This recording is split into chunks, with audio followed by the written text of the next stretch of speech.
Hello everyone, welcome to the Pro Wrestling Corner podcast. I'm one of your hosts, Morven.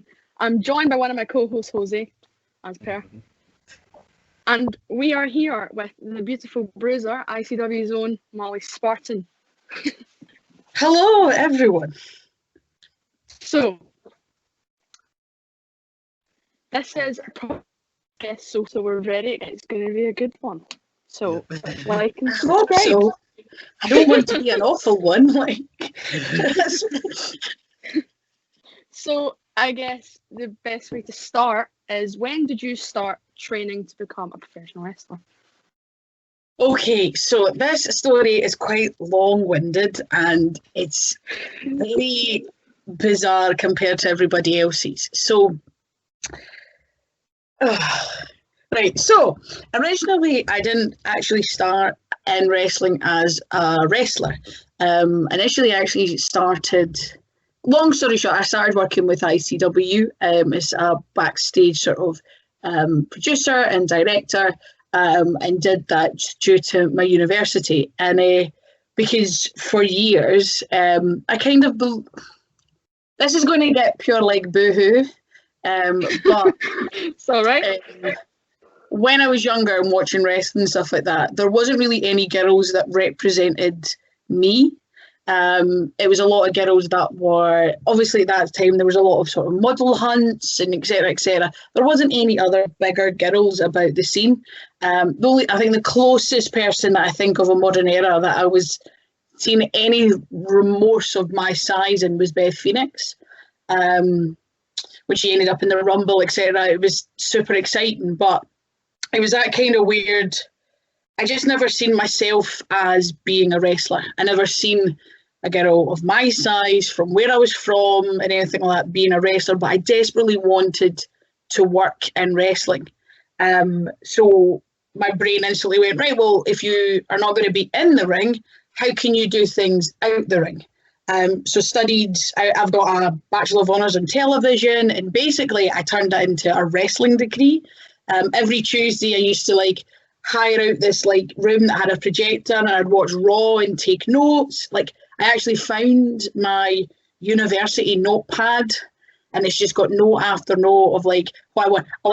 At this point, I thought CM Punk was the greatest thing in the world, because I could tell that by my notes, because I just kept going, CM Punk's great. You aren't wrong. I'm now when you read it back and you go, oh my God, I'm super cringy from school stuff, but I wasn't wrong, but at the same time, I was just the way I was reading, I was like, oh, Jesus Christ. Just the way you write things is different.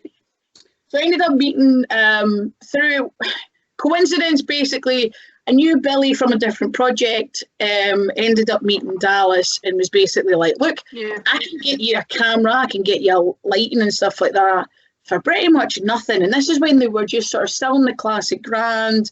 They were sort of coming out of Mary Hill, and Dallas pretty much was like, yeah, okay. I went, all you need to do is at the end of the year, sign this bit of paper, and say, I've done what I've done. And then basically you'll get this stuff for free. And he was like, okay. So I was backstage for been there for about 5 years, sort of doing the same role. Once university finished, I basically didn't leave and stayed there. So long story short, basically I ended up in a conversation with, who weirdly is now my husband, but at the time we were just workmates and colleagues. There was no romance blossoming at the time, but Wolfgang basically had a conversation about how he wanted to coach, and how he had his own sort of view of how to coach, because at the time there was two predominant schools. There was Source and PBW, and he was friends with everybody that coached there, so he didn't want to feel like he was letting the other one down, if you know what I mean, by going to the other school. But he thought, right, I'll do how I want to do it, and built his own school with his own group of people. So of course GPWA is open now, but it was him, BT Gunn, Lionheart, Jack Jester and Red Lightning were the first sort of 5 coaches. And at that point I sort of said to him at that point, as a friend, I was like, look, I'm student number 1. I'll be your number 1 student, therefore you've got past that hurdle. You've got past that hurdle. That means that you just need to get the rest. As I was doing as a friend, I also at that point thought, right, okay, I'll learn a new perspective on wrestling. I'll learn what actually happens inside the ropes and how could that affect the way that I see how I'm going to film things in the future. And basically it turned out that I was not terrible. I remember sort of Adrian himself, like Lionheart, actively saying to me, and just to check, are we allowed to swear on this or not, or should I just bleep things? Why not? We're just go ahead. We can get away with it. We're Scottish, we can get away with it. Basically, he said he thought he was like, mate, I'll be honest with you, I thought you were going to be shit, but you're not. And I was like, thanks, mate. Cheers. But I knew what he meant. He kind of like, he didn't know what to expect, and we were the first class, so none of them actually knew what to expect. We were the guinea pigs. We were class number one. But yeah, I just sort of took it from there. And at that point in time, you had people like Viper and Kaylee Ray sort of dominating in Japan, and somebody like Viper being able to sort of be successful and be comfortable in her skin and not have to be, although Kaylee is just this naturally slim built lassie and works her butt off in training and stuff like that, that isn't the size of Kaylee. You can be someone bigger and still be successful. Have we lost somebody? No, Jose. No, I just turned it back. It's gone. Oh dear. But yeah, so I basically thought I can do this, and I can be a wrestler the size that I am, and I could use that as something sort of in my defence and in my favour, rather than seeing it as a hindrance and it's stopping me. So now I've completely embraced it. Like, I always embraced the size I was. I always embraced the shape I was and everything like that. But now I could see myself doing the role that secretly I always wanted to do. But just society kind of brainwashed me into thinking that I couldn't. But as soon as I managed to get in there and I got the bug for it, I was just like, oh wait, this is where I'm meant to be. This is where I'm always meant to be. And luckily I found it just with a great coaching staff, and then somehow found a husband in it as well, which is Oh, good romance story, because Jason told us his last week and his was quite good, but that's a good one as well. Yeah. Yeah. Like, mine's is a weird one. Yeah. So for me, when I started the Instagram wrestling community, I was the only person I knew that was Scottish, right? So now I'm like, oh, who's your favourite wrestler? I was like, oh, Kaylee Ray, Viper, and I was like, they won't know who they are. Now it's good to see that because ICW's on the network and I've told people to go back and watch old stuff, it's now getting more attention. So when you found out ICW was going to be in the network, how did you feel about that? I mean, it was always in the cards kind of thing. It was always, there'd always been sort of this working relationship, and it wasn't a secret. There was always a working relationship, and that was always the hope that it would end up in some place like this. And when you started progressively getting things like, I don't know if any of you experienced this, but like there was like sometimes you'd get a survey on the screen, and it started asking, before I went on the network and things like that, there was these surveys that were going out through the network asking like, would you be interested in independent promotions such as ICW, Progress, WXW, Evolve being on the network? So it must have got a lot of yeses. Every time I saw it, I was like, yes. Yeah. Just for it to actually go on.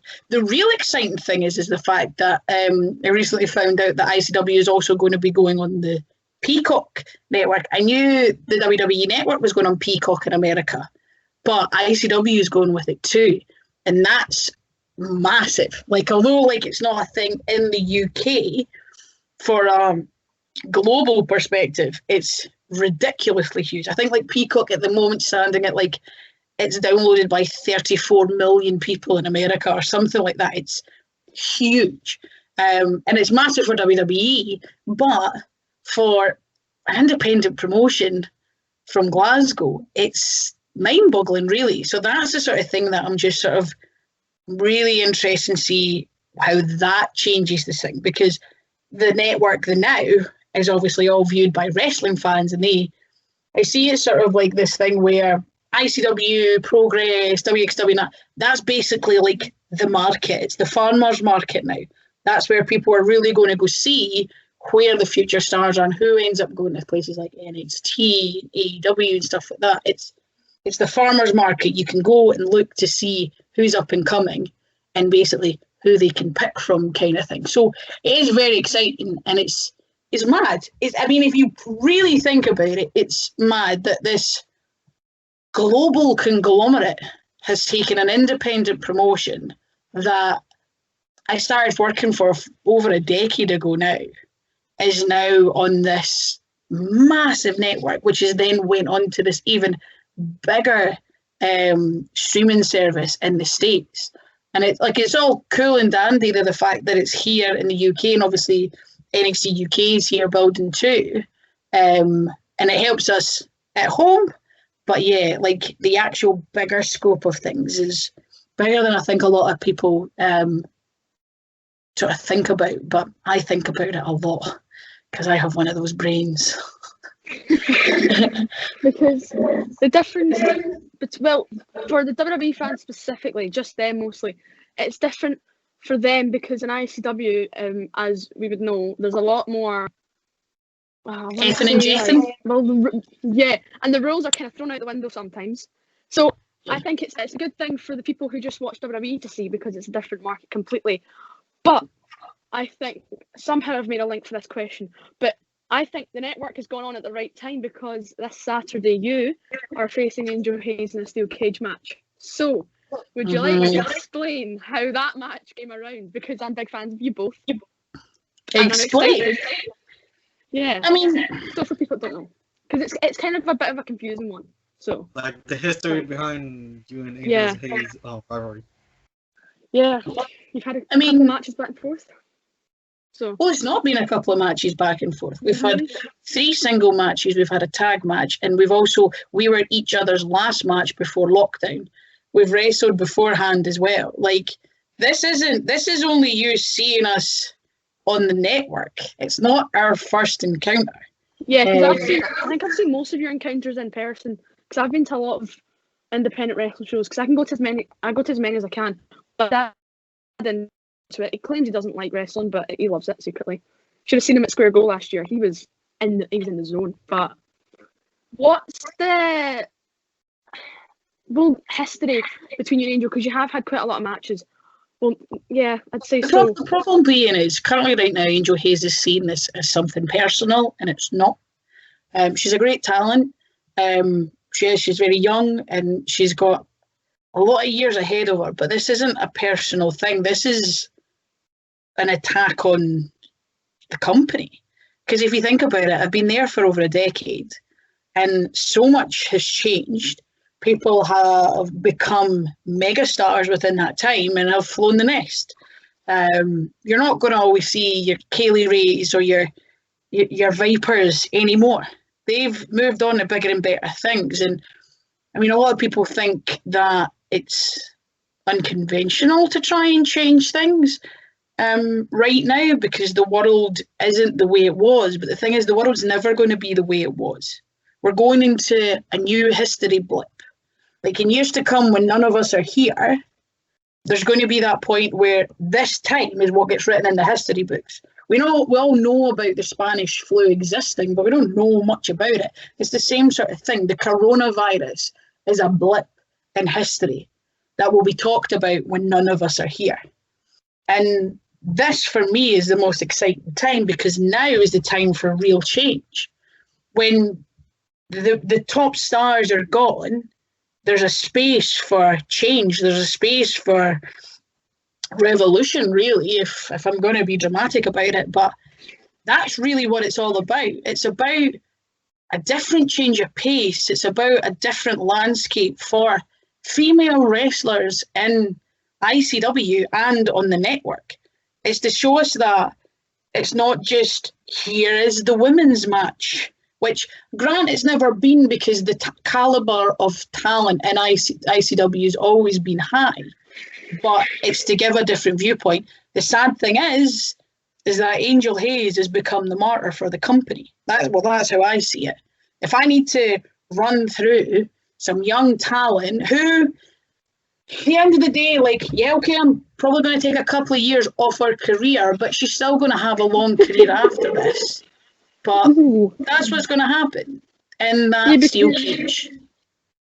She said, it was last week or 2 weeks ago, she said that after this steel cage match, she said it's all going to be fucking done. But it's hard to see from just knowing a little bit, because you've come out after a match and attacked her. I'm not saying it's a bad thing. It's actually quite cool. But I just think that it's... That's your difference. People put across that I attacked her. No, I was getting my point across. That's the difference. And it's... The reason why I get called the sin of professional wrestling, it's not anything like kinky or sinister. It's the fact that a lot of people don't agree with the way I go about things. But the problem being is every single one of them always comes back to see a little bit more. They want to see what I do. They know I've got plan A to plan Z and then another extra bit in my back pocket. And that's the thing. This is a time for complete change, and it's not that I've just done it here and I'm not just doing it in ICW. I've done it in other promotions for the last 5 years. It's never just normal with me. I never just want to settle because we can't settle. Like, female wrestlers can't settle, because although we have got a lot more respect and we've been seen in different lights, it's something that we can't just get comfortable with. We have to constantly be striving for better and to get more excited, so that it's not just one women's match on the card anymore, that there's 2, 3, and it makes sense and it's something that people want to see. And that's what I'm striving for. And sadly, right now, the person that's getting the brunt of it is Angel Hayze. But, I mean, in years to come, I hope she sees this wasn't anything personal, that it was for the greater good and that she's in a better environment for it. And yeah, it's going to cost a couple of years of her career, but she's going to be in an era where her career is even better. She enjoys it even more because myself and others stepped in. But yeah, I'm aggressive with my approach, but sometimes you need to start a fight and start a war to change things. So I think that it's over the past couple of weeks, watching Angel Hayze after you've left the ring, when you're done with her, it's been clear for me to see that I think this Saturday, I don't think her emotions will, but I think her emotions might be let down, because I think she's not going to control them at all. Sometimes losing, like, just dropping your emotions is good, but I just think in the environment of a steel cage, I think if she's just going to lose all her emotion, I just think that's it. She's done. The thing is, you've got the psychological advantage, clearly. The recent Angel Hayze is not the same Angel Hayze that you saw in our first encounter in ICW. Like, let's be honest, they even just broadcast on Saturday there, was our interaction on Saturday was with, she went out and dealt with Emily Hayden, and well, I wasn't just going to stand by and let her try and piggyback my actions, so I went out and confronted her. And that's how things ended. But the Angel Hayze now going into that cage is a different animal, and I'm aware of that, and I'm excited about that, because that's the Angel Hayze that I'll end up holding championships in the future. But it's not her time. She needs to know her place. And right now, her place is behind me and behind a fellow other. So you've kind of described your mentality going into Saturday, but are you looking to just wear her down the entire match? Are you just looking to go in there and just cause havoc? I'm there to make a statement because, quite frankly, the fact that that vacant women's championship is not on the line in this steel cage match is an absolute disgrace. That is a major problem. And to be honest, I don't blame Angel for that. I blame management. I blame that company, because that's where my problem lies. Because let's be honest, they've done that because they know the inevitable. And they know I am the inevitable. And even if, who knows, next week, Angel gets lucky and she wins that match, why won't she be angry at that? Why wouldn't she be angry at the fact that that championship is not on the line in a steel cage match? Like, that's the disgrace. I am the inevitable. At the end of it all, eventually, I'm going to be standing in that ring with the women's championship above my head. It won't be next week because the championship isn't on the line, but it will come. That photo will end up on Twitter and Instagram, and it'll be broadcast on the WWE network. That's what the change is going to be. And I keep saying this, and although I may sound like Thanos, technically I kind of am. Because, of course, last champion was Evil, and after the square goal last year, she got injured and she had to relinquish. But she relinquished it at my ICW debut. She relinquished it on my first night there as a performer. Yeah. And I don't think that's coincidental. So I think that really Saturday should be for the title. But the thing is, you're seeing this as like of course you'll be probably the number one for the title if you win. But Angel's just taking this personally. I don't think she's focusing on future success. She's kind of looking at Saturday, and the wall stops there. She kind of needs to look past Saturday a tiny bit to see what could happen if she focuses on another thing. I don't know. Does that make sense? Yeah, I know where you're coming from with it.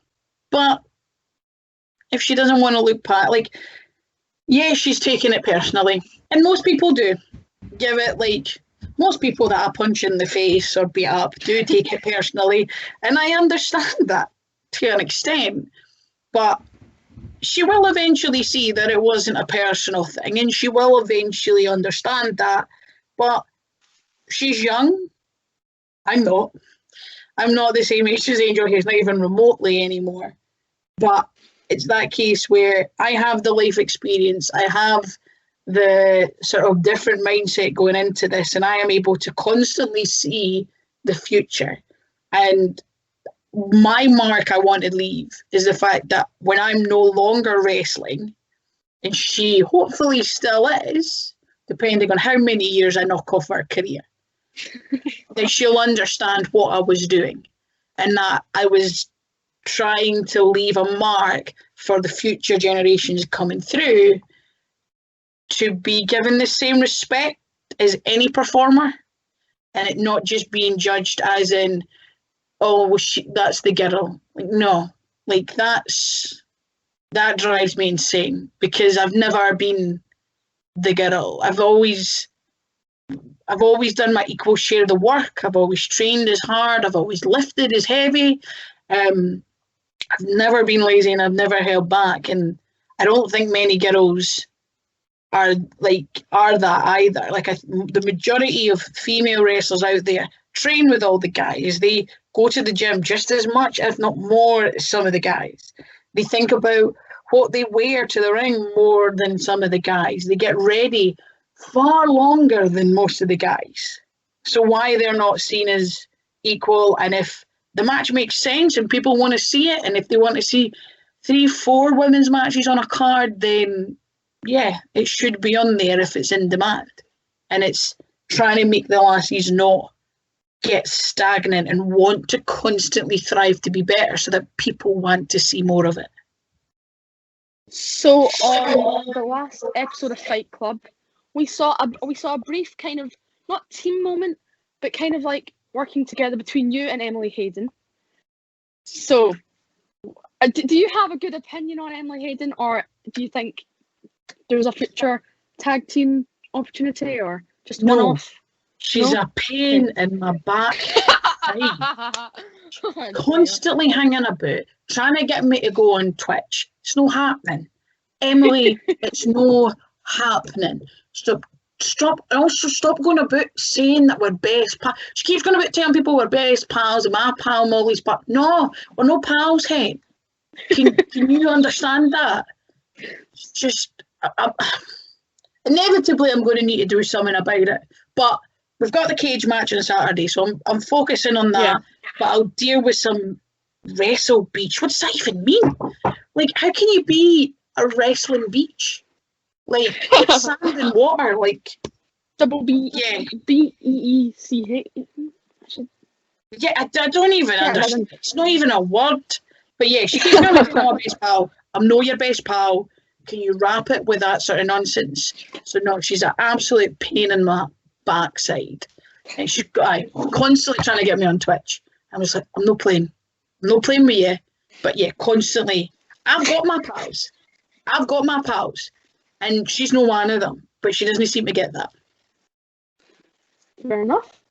So if you so looking into the future away from ICW, if you had to pick one opponent to face, any company, it doesn't matter, they could be retired if you want. If you had to face anyone in the world right now, who would you face?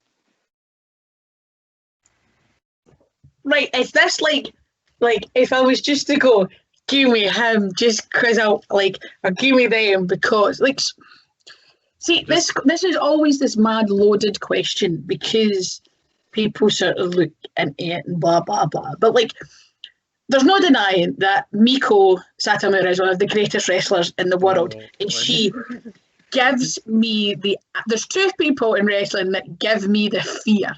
Her and Shayna Baszler. They give me the absolute fear. But that, I don't know if I want to get in the ring with that, if you know what I mean. Like, it's that kind of way where I'm just like, you are terrifying, and that's what makes me love you. But at the same time, I don't know if I want to be in the ring with you, kind of thing. But yeah, so like female wise, like they are up there. Of course, if it's one of those weird ones. Like, if I could be in the ring with like Viper, Piper Niven, or Kaylee Ray, it's always like they are the trailblazers for the women's division in Scotland and putting I've got a good story about Scotland wrestling on the map. So I'm a massive Kaylee Ray fan, right? Because she followed me on Twitter and Instagram last year, I started crying. So couldn't tell. There's a picture of her staring at me behind you. Just waiting for you to ask for a time. Yeah. Jose, do you want to tell the story about her and Miko's match? Because I'm like crying thinking about it. My God. Oh my God. Jeez, that was worthy of a takeover crowd. Yeah, I felt bad for Jose because she was facing Miko and I was on call to him. Because as you know, the whole match, Miko's known as Japan's final boss. Yeah, she's known as the world's final boss. And you see her, yeah, she's the final boss. Does that make Kaylee Ray the final boss then?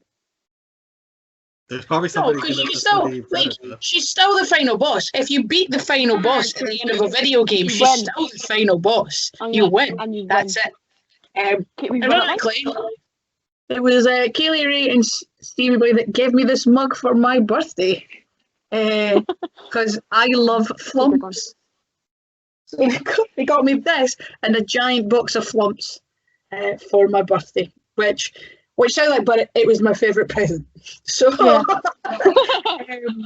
but yeah, so no, like they of course. But then, if I was to just be like, give me them, I'd be like, I want to wrestle Edge because he was my favorite. He was my poster boy growing up, and we did it. Like, I worked for Inside the Ropes as well, and I did a tour with Inside the Ropes with Edge, which I 100% think Kenny only booked to see me get flustered.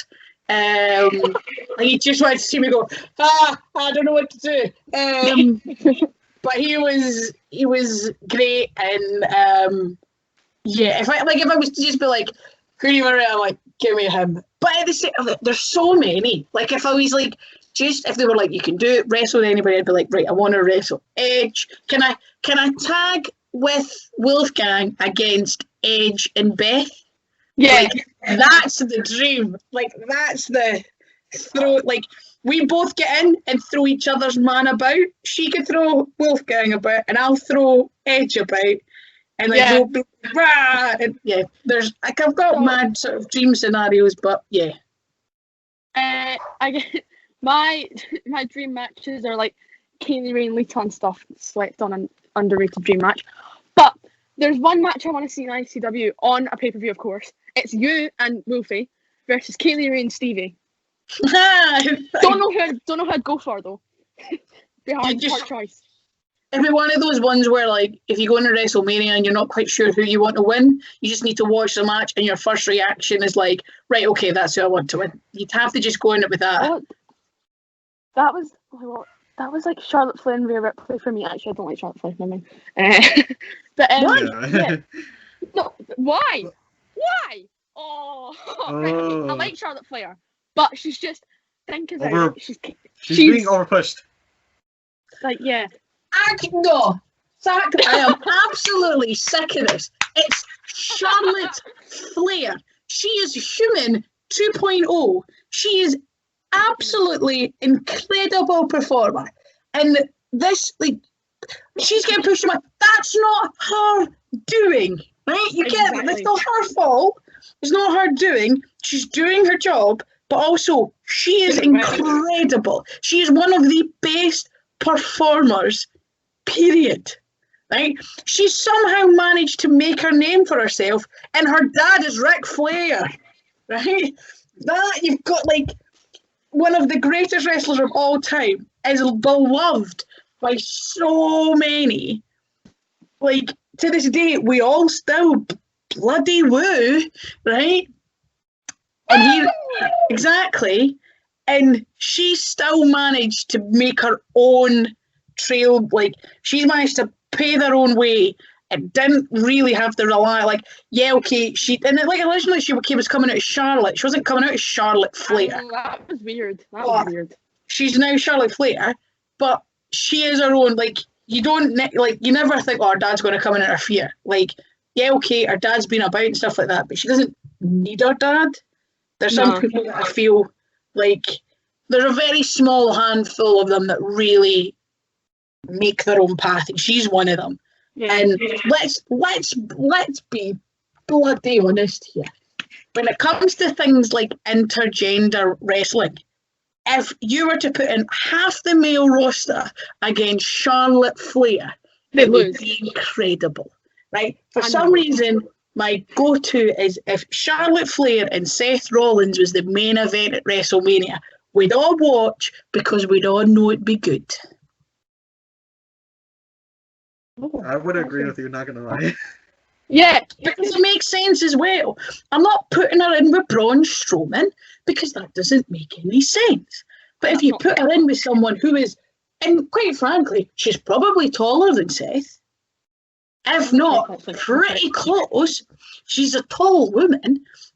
But think about most of the roster. She's probably about the same height. She's probably about the same weight. She's probably about the same amount of agility. Like, that would be a good match. And there's plenty of people that you just, if it makes sense. Yeah, they're super close. Yeah, 6'1" and Charlotte's 5'10". And the thing is, that's us putting, that's wrestling height. So there's a chance. Yeah. Charlotte is 5'10" and Seth is 5'10" too. Like, they're not stupidly different in size. Yeah. It would make sense. And there's a bunch of people that if you put Charlotte Flair in the ring with, it would make sense. Because physically, it's not deterring from the match. You just be like, oh, that's going to be good. So you leave Charlotte Flair alone. She's very, very, very talented.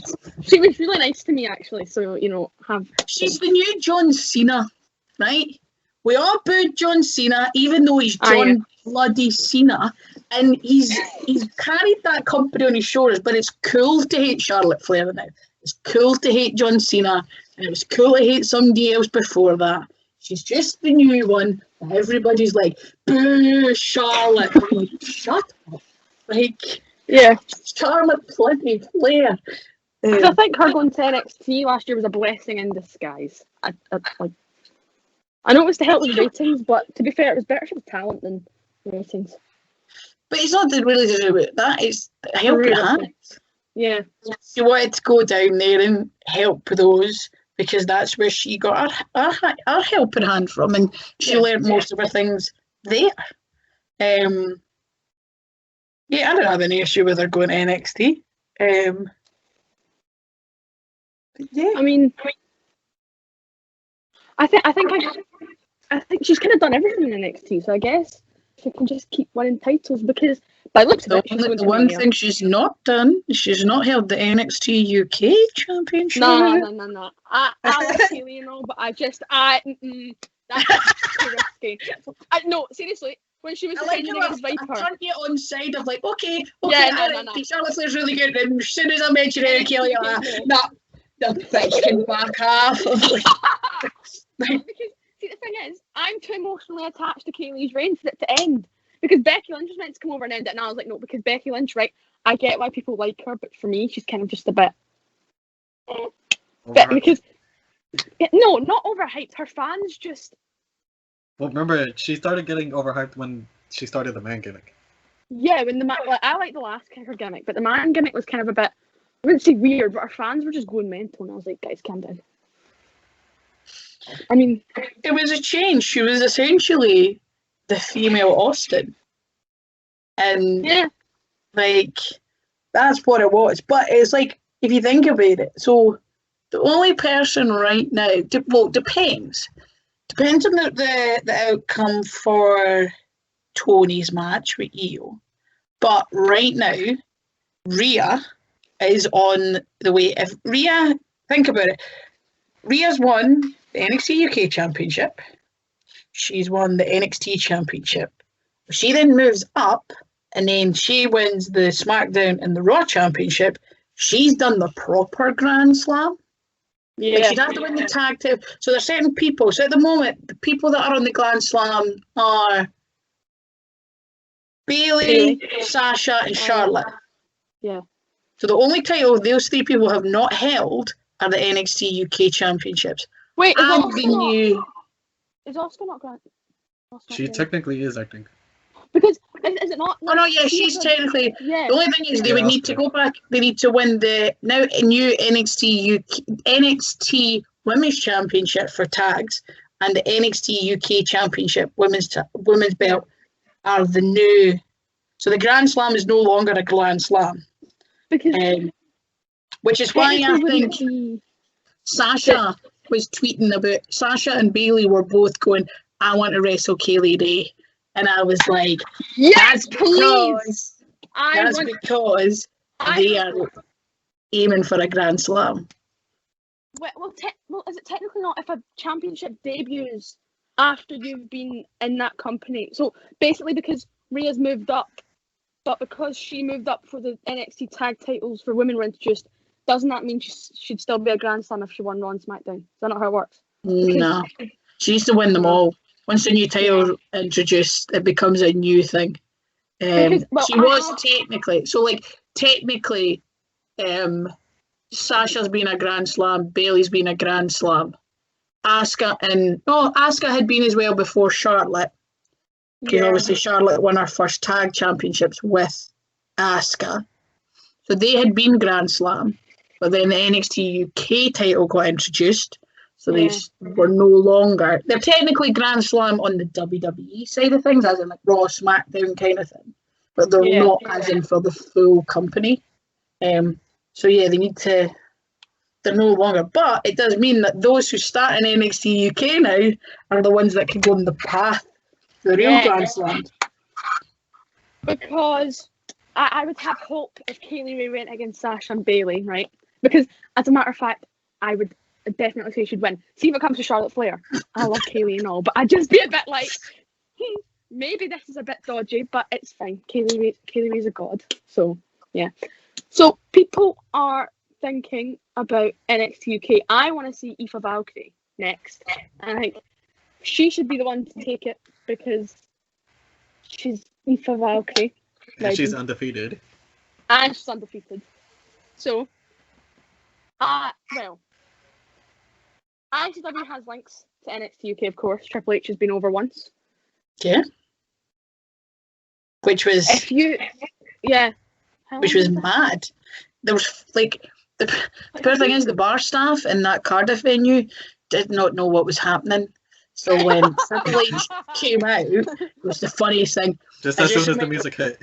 So I was watching, so there was like, in this venue, there was like the main floor, and I'll be honest, like, when Triple H walked in, it was one of those like, why hello sir.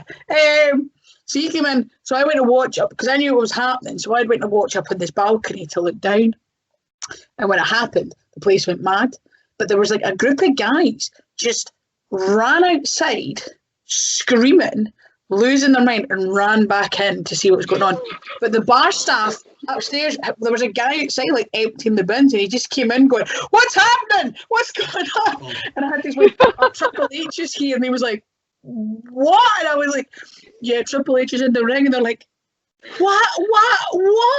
And he was just trying to figure out what was going on. It was very funny to just see grown men physically not how to control their bodies for a second because another man walked through a curtain. It was great. Because ICW's full of surprises. I was at Square Go last year. Actually, people, when I've told people it's my favourite wrestling event I've been to, that and Fear and Loathing, where Viper and Katie had a match. Don't know how I got in, but I did. It's a bit of a flaw, but it's fine. Me and my dad were there, but great match, nonetheless. But we were at Square Go last year, and again, my dad doesn't get the premise of like 1,000 people in a room who are mostly drunk.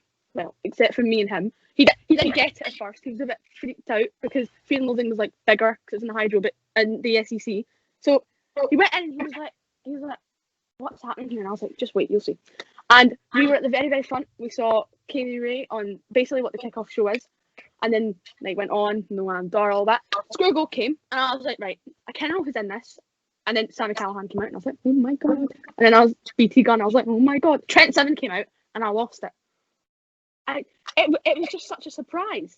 I was like, what? I was like, wow. And then I see him and Wolfie work together. It was good. I was hoping Wolfie would win, but then Kez Evans happened. Yeah, Kez Evans happened. Kez Evans always seems to happen. it happens. It does happen on Saturday. You right? Anthony. Yeah, I'm really I am excited to see that because Craig Anthony is just incredibly talented. But oh yeah, and I put this like I'm from the exact same school of wrestling as Kez Evans is, and if you actually looked at us, we are the equivalent of one another in our division. Let's be honest. Like we're aggressive, mouthy, do whatever we want to get the job done. Wrestlers, and yeah, we kind of both just have. We're both Thanos in our equivalent fields. We are both inevitable.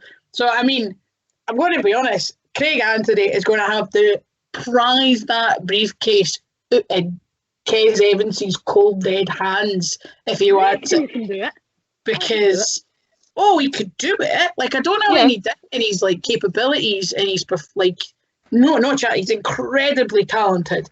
But I just know what Kez Evans is like, and I have trained with Kez Evans. I have come from the same school as Kez Evans, and I know how we've been taught. And it's not kisses and cuddles at GPWA, not in a long shot. And I'm not saying that's what it is for Craig Anthony as well. And Source, I believe he trained it. Like it's not that at all. But yeah, like Kez Evans is another beast. We've got to think about this. Is Kez Evans who also beat Ilya Dragunov at the Square Go. Is it the Square Go? Was it? Dragunov at the Square Go, or was it? It was at SWG3. It was down there. I don't know if it's Square Go or Fear and Loathing, but one of the most intense competitors I have ever seen in my life is Ilya Dragunov. So if Kez Evans can beat Ilya Dragunov, he can beat Craig Anthony. It just depends on if Craig Anthony can beat Kez Evans. That's the real question, because Kez Evans is a beast on all his own. and he doesn't care if he's got pals or not. And that sometimes is what helps you get forward. Sometimes it hinders you, but it can help you too if you just have this ruthless focus on where you want to go when he's not letting go of that square. Like, think about what he had to go through to get that briefcase. Yeah, he's not going to let it go easily. He's going to be there for a fight. He was in that match. He was in the match. Well, there was, of course, Wolfie. There was Trent Seven, Sammy Callahan, BT Gunn. A lot of people. Everybody. And he won. So you can't. It's not an easy feat, the square go. So there's not a chance he's going to just. It's not going to be an easy night for Craig Anthony, let's say that. And it's in a steel cage, so it's definitely within. Although I'm 100%, like, he needs to remember that Craig Anthony is very angelic with his movements. So I bet he scales that cage at some point. But it's hard, and Kez Evans will use that to his advantage 100%. Okay, so quickly, I want to get your predictions for the Bard card. You can say yourself. Me again. Okay. BT Gunn. It's not going to be easy. Well, I know my match on Saturday isn't going to be a walk in the park. Easy. It's a cage match. Definitely not. It never is. But if you lock someone like me in a cage, I don't just sit quietly, and whoever comes in is in danger, and it's going to be Angel Hayze, and I am going to take years off her career. This Saturday I'm moving years of that lassie's career, and as I say again, she's taken it very personally, and she can do that, and everybody else does, and I understand it's not the first time I've confronted that, but yeah, I am walking out there the victor. Okay, so it's one match. We got BT Gunn, Buzzard.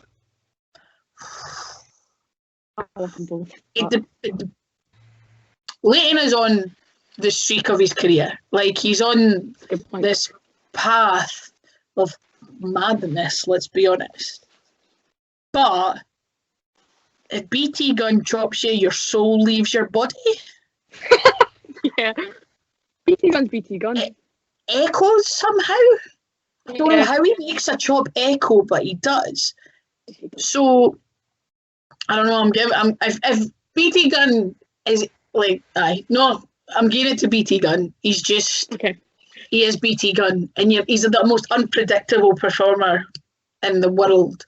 Sometimes he's really technical, and sometimes he'll just batter you. So it really depends on the version of BT Gunn you get. Yeah, if you get the Psycho, he's done screwed.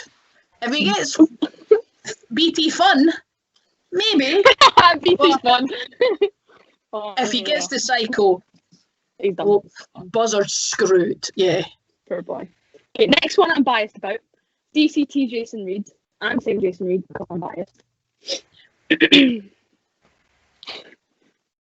I've known D for a long time. Yes, I've known him for a long time. Christ, I met up with him in Australia when he was living there when me and Wolfie went over for a family wedding. So I went out for dinner. Like, I've known him for a very, very, very long time. Christ, we did podcasts and radio shows together. But the D's very different now. Like, he's not the D that I used to know, and he's still D. I still love him, but he's hurt. Like, he's really like a wounded animal now. Yeah, and it's doing a coach trip. Like, that's what I was going to say. When he really needed him, he wasn't the guy that would always be there for him. Just disappeared because he found his new toy. And this is nothing against Jason Reed. He is a very calculated performer, very strategy driven, which you can see by he does treat this like it is a sport, in that there's tactics to go in with, like how football teams and etc. would would approach it. So he does have that mentality, which obviously previously was the same mentality as D. The only thing I think Jason Reed is looking over is the fact that everything that he's learning from Coach Tripp, DCT's had before. DCT knows it. Yeah. DCT understands that. And he's gone away. He's been like very far away. He's been in Australia. He's come back. The world has gone on fire. And he's still not had the support of somebody that he thought he could rely on. And that's the thing. It depends on if Tripp being in his head is either going to be the fuel to his fire or the thing that holds him back. That's the real sort of thing. It's D really fighting with himself more than just Jason Reed. And he's taken out on Jason Reed because he's Coach Tripp's new prodigy, but it really depends on if a new animal comes out in order to get Coach Tripp in the ring to be able to seek justice, let's say, or is it going to hinder him and Jason Reed's going to walk out with a win? This one is really hard to call. We spoke to Jason last week. He said that D will be too focused on the fact Coach Tripp's on the outside than the fact he's locked in with Jason. That's what Jason said. That's Jason. So that is Jason. That is Jason. And Jason will have watched every single cage match there's under the sun to find his tactic.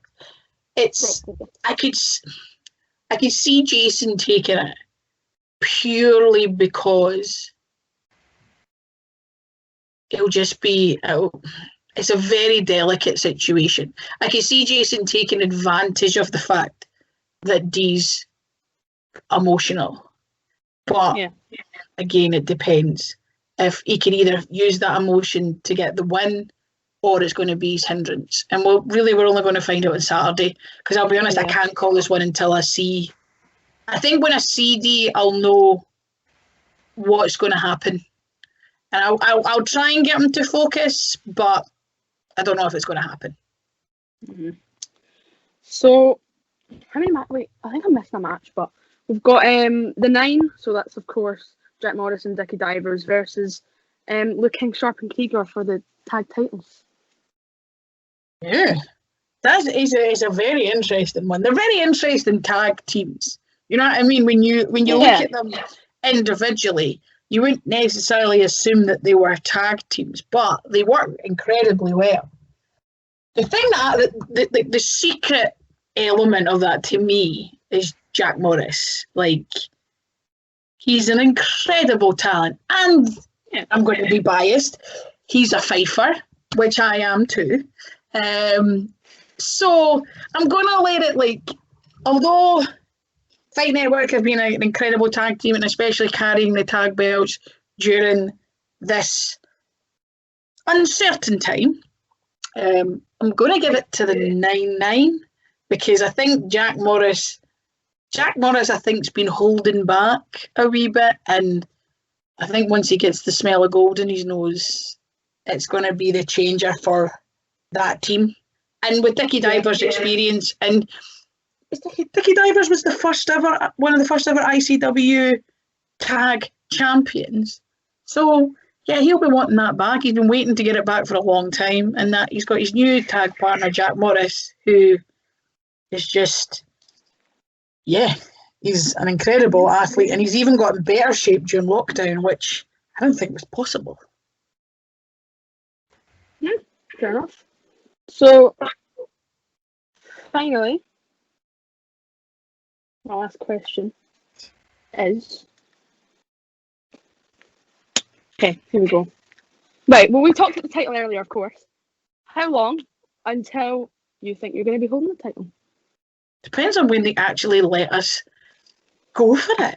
That's one of the most annoying things about this Saturday is the fact that we're going into a cage match. That's not just a normal match, and the title's not on the line. But that's management's fault. That's the company's fault. That title has been vacant for a year. That's what I said. Like, that title was made vacant when I debuted there in my singles match, which I went against my best mate, Casey Owens. And yep, absolutely incredible talent. But she, like, my actual best mate, the maid of honour at my wedding, Casey Owens, and we had an absolutely screamer, and yeah, like that's when it went vacant, and it went vacant just before we went out as well. So we went out knowing that that title was up for grabs as well. So it's that kind of weird motion where that's been in my head the whole time. And when the opportunity came, and when Dallas said, if you want a cage match and you got any problems, like, call. And I genuinely thought when I grabbed Angel Hayze, especially Angel Hayze, because they love her, he'd put that title on the line, but he didn't. And I genuinely think it's because the company is scared that they had overlooked me for too long. And now the person that might be a wee bit bitter towards them could hold that title, and they wouldn't be able to get rid of me. Because I would be, and that's what I'm doing now. I'm making sure that I am, you can't just get rid of me. You can't anymore. I've made my claim on the company, and quite frankly, if I walk away this Saturday, which I am going to walk away this Saturday with the win. When, not if. When. Just, I'm trying to be humble. But when I walk away this Saturday with my hand raised, after I've taken a good couple of years off Angel Hayze's career, I will see myself as the uncrowned champion of ICW. And it won't get pushed, but that's how I'll see myself. And that vacant title is rightfully mine. And they're going to do whatever they can to make sure that I don't hold it, because they know that they made a mistake overlooking me. But as I said, I am inevitable, and eventually I will hold that title, and they will have to post the photos and the footage and understand that change is happening. And the person that they just let stand by and watch everybody else walk past her is the one that they truly needed to make change. Yeah. And it's not just me. There's others as well that believe the same thing. And it'll all come eventually, and there will be change. And it's going to be good, but it might not be great for a while. But I'll get there. Yeah, so actually, is there one thing, if there was one thing you could say to Angel Hayze, because he's kind of been going back and forth a bit, which you haven't been mixing words that much, what's the one last thing you'd say to her before Saturday? It's not personal. It's just business. Yeah, there we go. So, of course, ICW Bard this Saturday. WWE Network, 5 p.m. British time, I think.